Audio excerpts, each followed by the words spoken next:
Hey, group leaders and leaders of the Father's House Roseville. I wanted to reach out to you. And tonight was supposed to be our very first third Thursday. So right after Pursuit, we gather together and learn a little bit about leadership. And I didn't really want to miss that moment. Just want to share a couple thoughts and some things I've been thinking about. This is clearly an unprecedented time in our country. We're all on quarantine and trying to wait out a virus, but I just want you to know that, and I know you know this, but God is still good. The church is alive and it is well, and just because we can't meet together doesn't mean that we can't still be the church. So I want to encourage you just to really, in this time, be strategic. Don't allow your mind to dwell on things that aren't biblical and aren't scriptural and aren't good, as Paul would say. He says to think about things that are good and excellent and pleasing and all of that. So let's make sure we focus our attention on that. But I really do believe that this season, God's going to call you into a deeper level of leadership.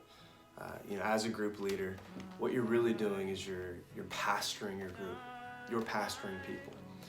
And pastoring is best done in hard situations, and when we live in a time and in the world right now where things are dark, people are scared, people are freaked out, and really what people need is some pastors, some people to come alongside and do the work of the ministry.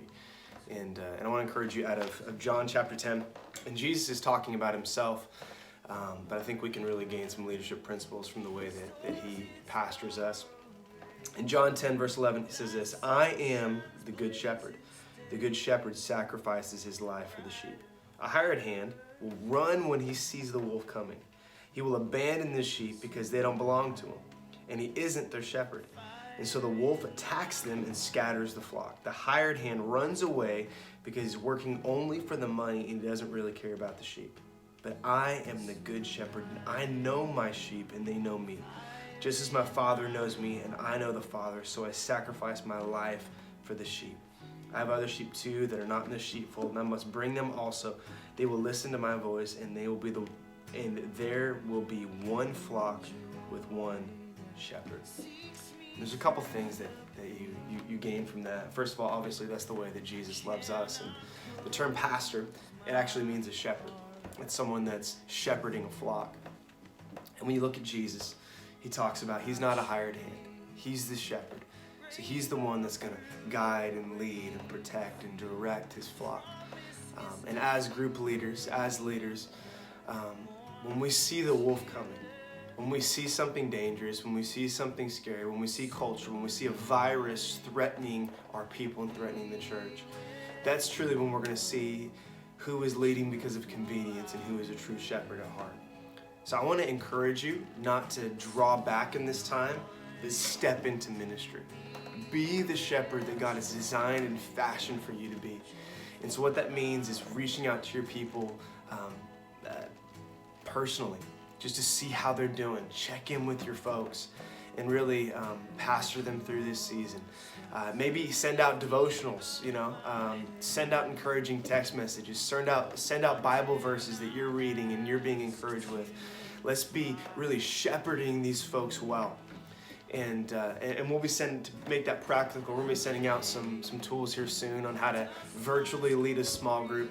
And I promise it's not as hard as it sounds, but you can do things like Zoom meetings or Google Hangouts or even a Facebook Live, whatever it looks like. But let's really focus on cultivating community. Just because we can't be in the same room doesn't mean we can't cultivate community.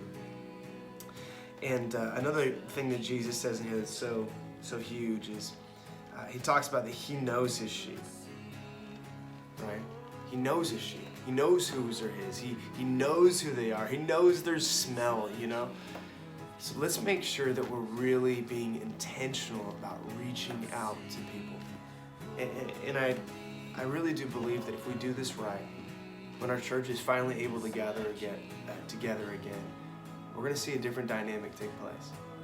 If we pastor like Jesus pastors, we're going to see community like never before. family like never before. The church was never designed to be a building. The church is designed to be the family of God. So, and I'll be sending out some opportunities. There's a couple things we'll be doing here at the campus.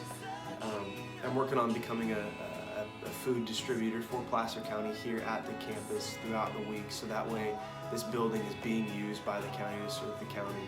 And so those of you who are not maybe in the highest risk category, you could come down and still serve. We're still going to be doing Adopt a Block. But listen, I just want to encourage you in this season. Don't draw back from leadership. Don't isolate to such a level that your people feel isolated. Use the phone and call them. Text people, email people. If you're not sure how to use some of the technology and the video options, this is a great chance for you to learn how to do that. But let's really pastor people in this season. And I really do believe, I really believe it, that if we will be strategic in this season, we're going to see our church more tightly knit. Our leadership's going to grow, and we're going to see a family aspect like we never have before. So let's really step into that and just read over John 10. Read over what Jesus says and all what the shepherd looks like. And you look over history and you see Moses was a shepherd. David was a shepherd. Abraham operated as a shepherd. Jacob was a shepherd, right? There's people that are great leaders that were all shepherds, and we're called to do the same thing. So let's care for our people. Let's know our people, and let's encourage them as Jesus would. And hey, if you need anything, please reach out to me. I'm here for you, to encourage you, to help you in any way I can. And let's take the church forward in this season. Love you so much. We'll chat soon.